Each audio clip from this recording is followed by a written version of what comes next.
Assalamualaikum. Hello students, how are you?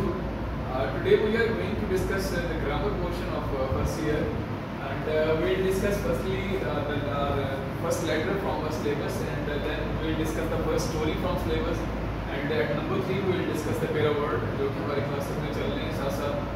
So let's discuss the first letter from our syllabus. That is a letter to your father requesting him to increase your monthly allowance. Letter number 1 है जो हमारे syllabus में शामिल है. बाप को अपने खत लिखना है मंथली अलाउंस इंक्रीज करने के लिए.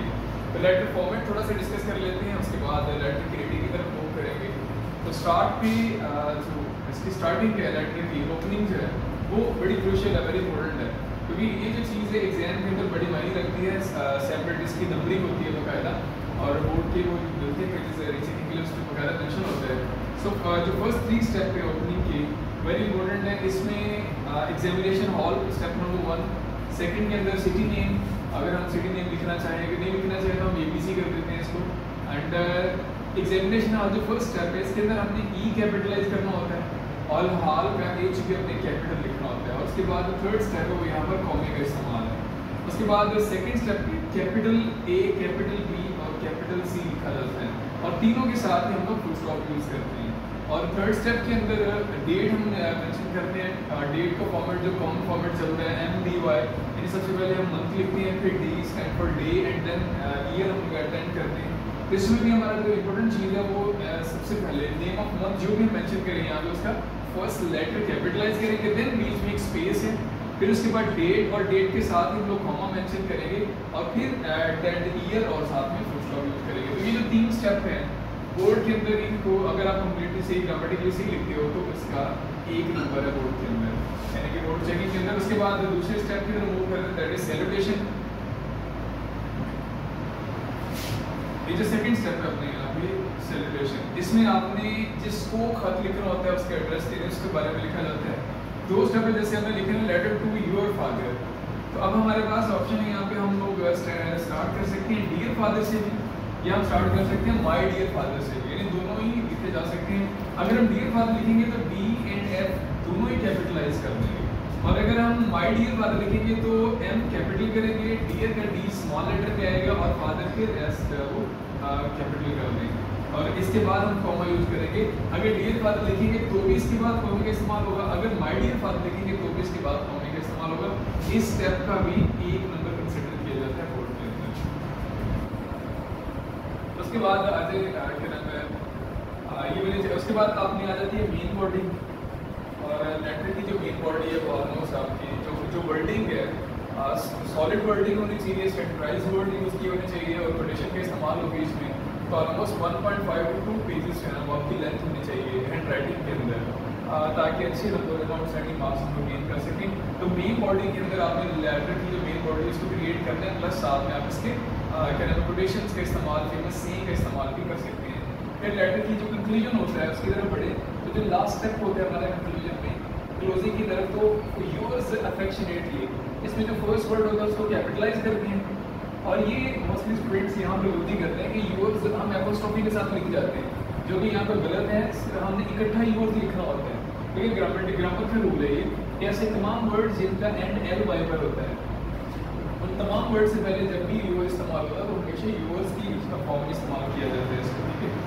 और इसके बाद अफेक्शनेटली जो सेकंड वर्ड है उसका फर्स्ट वर्ड हम स्मॉल लेटर में लिखेंगे, यानी कैपिटलाइज कर देंगे, इसको स्मॉल करेंगे, और नीचे एज इट इज जैसे हमने ABC किया था ऊपर सिटी करेंगे. इसी तरह अपना नेम भी हम अगर मेंशन ना करना चाहें तो हम XYZ करेंगे, और इसी तरह से कैपिटलाइज करेंगे वर्डों को, और साथ में क्या नाम फुल स्टॉप का इस्तेमाल भी किया जाएगा.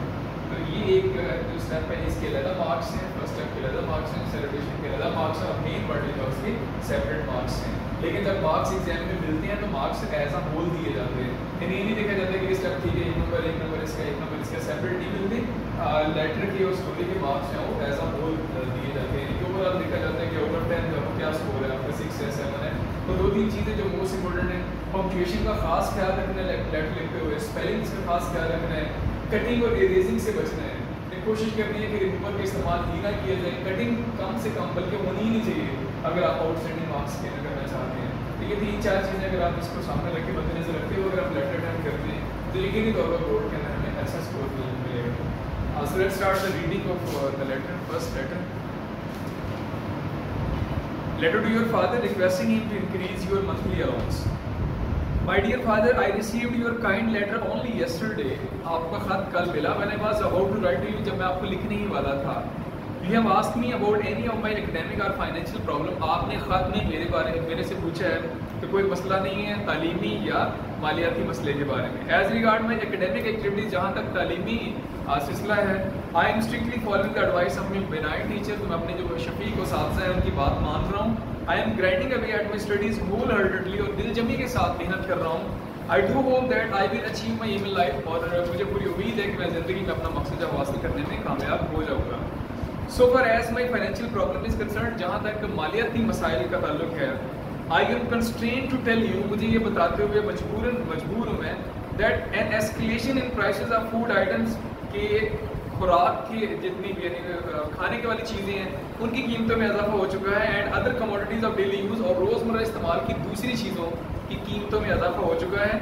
And it made difficult rather impossible for me, और मेरे लिए अब मुश्किल बल्कि नामुमकिन हो रहा है to meet my expenses with the usual allowance you send to me every month, कि जो आप मुझे हर महीने पैसे भेजते हैं उनके अंदर गुजारा करना मेरे लिए मुश्किल हो रहा है।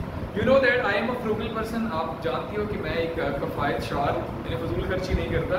And I do not spend lavishly, और बिला वजह बेतहाशे में खर्च नहीं करता। आई फॉलो द प्रिंसिपल, और मैं इस असूल पर अमल दरामद करता हूँ। Why not what you want but what you have need of, कि वो मत खरीदें जो आप चाहते हैं, बल्कि वो खरीदें जिसकी आपको ज़रूरत है। Dear father, I am also conscious of the fact, इस बात से भी मैं बाखबर हूँ, that he who will not economize will have to agonize, कि जो बंदा कफ़ायत शायरी नहीं करेगा उस बंदे को नुकसान उठाना पड़ सकता है। I am very careful about my expenses, मैं अपने अखराजात के बारे में बहुत मोहतात हूँ। And I know that a Penney saved is a Penney earn, कि जो पैसा बचा लिया जाता है वही पैसा आपके अपनी कमाई होता है। I act upon the advice of Franklin, और फ्रैंकलिन की इस एडवाइस पर भी मैं अमल दरामद करता हूँ। बीवेयर ऑफ लिटिल एक्सपेंसेस, छोटे छोटे अखराजात से बचो। A small leak will sink a great ship, क्योंकि जो एक छोटा सा सुराख होता है ना, वो बहुत बड़े जहाज़ की तबाही का सबब बन सकता है। इसी तरह छोटे छोटे अखराजात हैं वो नुकसान पहुँचा सकते हैं। Best charges have also been increased, जो खाने के अखराजात हैं वो भी बढ़ चुकी हैं। As the prices of commodities of daily use have skyrocketed, रोज़मर्रा इस्तेमाल की जितनी चीज़ें उनकी कीमतें आसमानों से बातें कर रही है। Electricity and Sui gas charges have also been escalated, electricity के बिल और बिजली के बिल और स्वी गैस के जो बिल हैं उनमें भी इजाफा हो चुका है। I have to pay ₹2000 to my tutor in science subject, और साइंस सब्जेक्ट के एक ट्यूटर को मैंने 2000 रुपया फीस भी पे करनी होती है। I am facing a lot of difficulty in meeting my necessary expenses, ज़रूरी अखराजात पूरे करने अब मेरे लिए मुश्किल हो रहे हैं। I am also aware of your other responsibilities, मैं आपकी बाकी जिम्मेदारियों से भी बाखबर हूँ। I know that you are burden with expenses on all sides, कि आपको बहुत ज़्यादा अखराजात का सामना है। And your income is not increasing rapidly, और तो आपकी जो इनकम है वो भी खातर खा उसमें इजाफा नहीं हो रहा। I request you at least ₹2000 to my monthly allowance, लेकिन मैं आपसे दरख्वास्त करता हूँ कि कम अज़ कम 2000 रुपये का इजाफा कर दें फ्रॉम नेक्स्ट मंथ, अगले महीने से। This increase will minimise my financial worries, इससे मेरे जो माली मसाइल है वो हल हो जाएंगे। And I will be able to focus my attention on my studies, और मैं पढ़ाई पर पूरी तवज्जो दे सकूँगा। I do hope that you will be kind enough as usual to increase my monthly allowance, और उम्मीद करता हूँ कि आप मेरे इस इंक्रीज करेंगे मेरे मंथली अलाउंस को। And I need your cooperation and blessing, और आपकी दुआओं और आपकी जो ताउन का भी शुक्रगुजार हूँगा। Yours affectionately. उसके बाद हम क्लोज करते हैं लेटर, और नेक्स्ट हमारी स्टोरी राइटिंग। आज हम फर्स्ट स्टोरी को डिस्कस करेंगे। अपनी फर्स्ट स्टोरी है बैग ऑफ गोल्ड, और स्टोरी लिखते हुए भी कुछ चीज़ों को जो आपने मद्देनजर रखना है। नंबर 1, स्टैंडर्डाइज वर्डिंग होनी चाहिए आपकी, वोकैबुलरी वर्ड जो हम हैं जो इम्पोर्टेंट है और दूसरे का उसमें इस्तेमाल करना है। स्टोरी का जो स्टार्ट होता है उसमें आप कोई फेमस सीन का रिलेशन ऐड कर सकते हैं बिल्कुल वेरी स्टार्ट पे, और फिर उसके बाद हमने इंट्रो देना होता है टॉपिक के बारे में। बैग ऑफ गोल्ड है for example, bag of gold का जो मॉरल लेसन है, ग्रीड इज अ कर्स, लालच बुरी बला है, तो उसके हवाले से आपने टॉपिक का थोड़ा सा इंट्रो यहाँ लिखना होता है। तकरीबन 3 to 4 लाइन अगर हम इंट्रो की ऐड कर लें और फेमस सीन यहाँ पे ऐड कर लें तो हमारा ओवरऑल जो टॉपिक है वो क्लियर हो जाता है, राइटर समझने के लिए एग्जामिनर को। उसके बाद हम मेन वर्डिंग को मूव करते हैं यहाँ पे, और मेन वर्डिंग की जो वर्डिंग है वो बिल्कुल लेटर की तरह की एटलीस्ट 1.5 to 2 पेजेस तक हमारी ये स्टोरी जो मूव करनी चाहिए। स्टैंडर्डाइज वर्डिंग के साथ, और लिखते हुए जिन चीज़ों का ख्याल रखें, पैराग्राफ फॉर्म के अंदर लिखें स्टोरी। और दूसरे नंबर पे मोस्ट इम्पोर्टेंट चीज़ है कि इसके अंदर पंक्चुएशन का खास ख्याल रखें।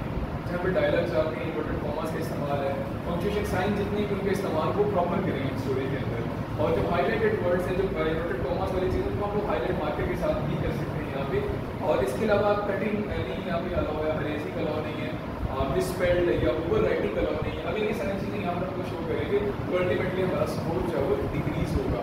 तो इन 3-4 चीज़ों को पॉइंट्स को मद्देनजर रखते हुए मॉडल तक फेमस सीन होनी चाहिए, क्वेश्चन ऐड करें, इंट्रोडक्शन टॉपिक का, फिर मेन मॉडल, और एट द एंड हम मॉडल लिखते हैं लेफ्ट साइड पे मॉडल वर्ड लिखने के बाद कॉलम यहाँ पे, और उसके बाद नंबरिंग के साथ अगर आप एक से ज़्यादा मॉडल लिखना चाह रहे हैं तो फिर उसके बाद इनकी हम स्मॉल नंबरिंग भी कर देंगे, 1 2 3 4 जितने का मॉडल यहाँ पे ऐड करना चाह रहे हैं।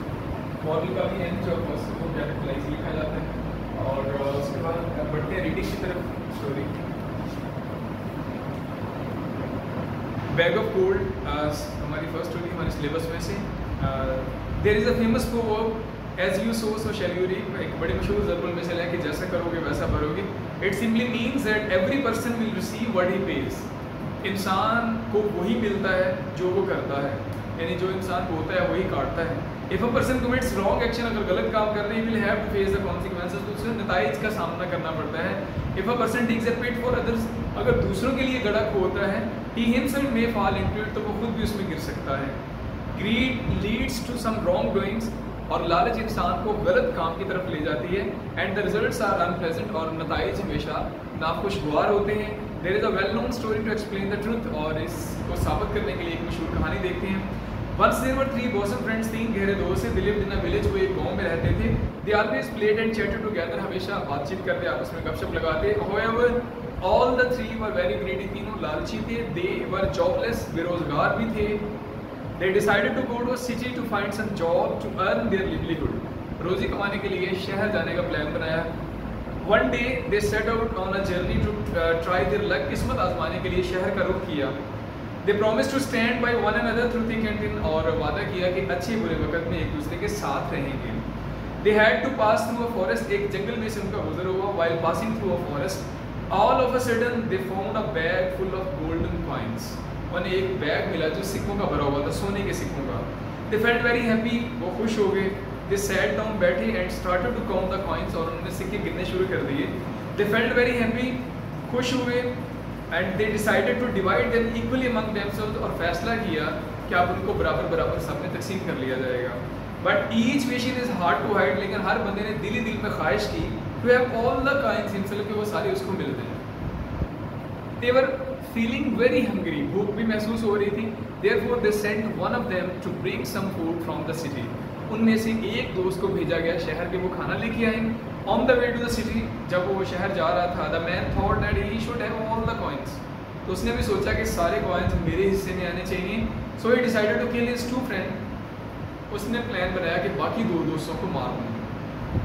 ही bought some poison and mixed it into the food और ऑफ हिज अदर 2 फ्रेंड्स। जहर ली और खाने में शामिल कर दी, जो खाना दूसरे 2 दोस्तों के लिए था। व्हाइल इन हिज एब्सेंस, उसकी अदम मौजूदगी में, the other 2 friends plan to kill him, बाकी 2 दोस्तों ने भी उसको मारने का फैसला कर लिया। So that the coins should be divided equally among them, so ताकि वो कॉइन्स 2 बंदे आपस में डिवाइड कर सकें।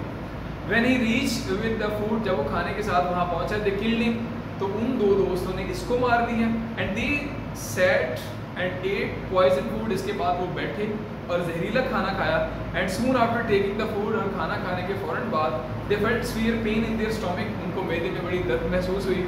And died for dividing the coins, और कॉइन्स तकसीम करने से पहले पहले वो मर गए। Moral of this story is greed is a कर्स, लालच बुरी बला है, या as you sow so shall you reap, जैसा करोगे वैसा भरोगे। और थर्ड मॉरल है कि he who digs pit for others falls into it himself, कि जो दूसरों के नुकसान करने के बारे में सोचता है वो खुद अपना नुकसान करवा लेता है। यानी दूसरों के लिए गड्ढा खोदोगे तो खुद भी उस गड्ढे में गिर सकते हो। So this was the story, first story from our syllabus. इसको भी आपने अच्छे से तैयार करना है। और लोग मूव करते हैं अपने लास्ट पार्ट जो हमारे आज के सेक्शन का है, पेरा वर्ड्स। और आज हम डिस्कस करेंगे 31 to 35 number para words from our syllabus. Birth, first para word is पैदाइश। What is your date of birth, पैदाइश की डेट क्या है। और बर्थ गाड़ी वगैरह में जो सोने की जगह होती है।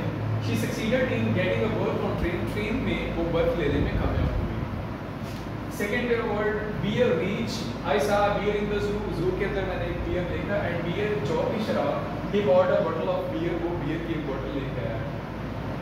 नंबर 3, बेल गांठ यानी गट्ठा किसी भी चीज़ का। He sold many bales of cloth, उसने कपड़े की बहुत सारी गट्ठे जो थी वो बेची।